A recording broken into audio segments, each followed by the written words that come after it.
such a key role in that line. You know, we as you might imagine, you know, I knew that was a possibility, at least thought it would be a possibility. And I'll say this about James is, you know, I don't know if I've ever coached a more talented center prospect, and that includes my time in the NFL.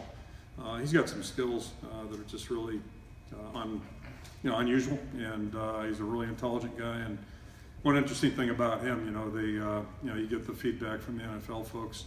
That's strictly off film. They haven't had a chance to really investigate the kind of person he is and his intelligence, all those things, kind of personality he's got. So I think both in his case and Josh's case, those things are just going to elevate their status. So, I mean, you know, it was a realistic possibility that he may make this decision.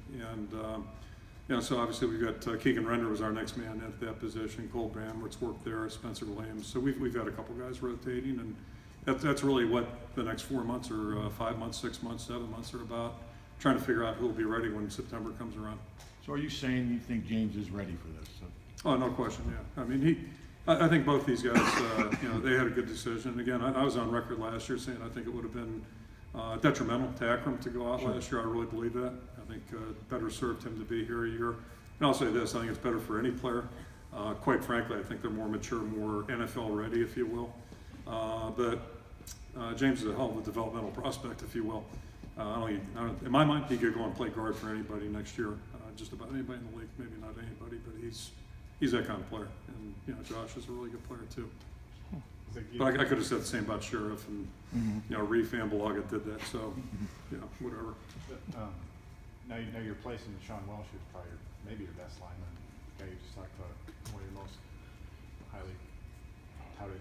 Yeah, and that's college football. Yeah, I mean, you know, and Sean, you know, he's talking about versatility, you know, what Sean did for us. He played everything and played a little center too. We took that off his plate. But, you know, really, he's done a tremendous job. So, but that's college football. That's a hard thing when you graduate guys, whether it be linebackers, guys like Sean. You know, that's part of the process. But with that, it creates opportunity for new players. And, you know, there's no better story. And I kind of teed that one up for you guys. You know, with Josh Jackson back in August, that's a neat thing about it, to see who's gonna rise and who's gonna make that step forward.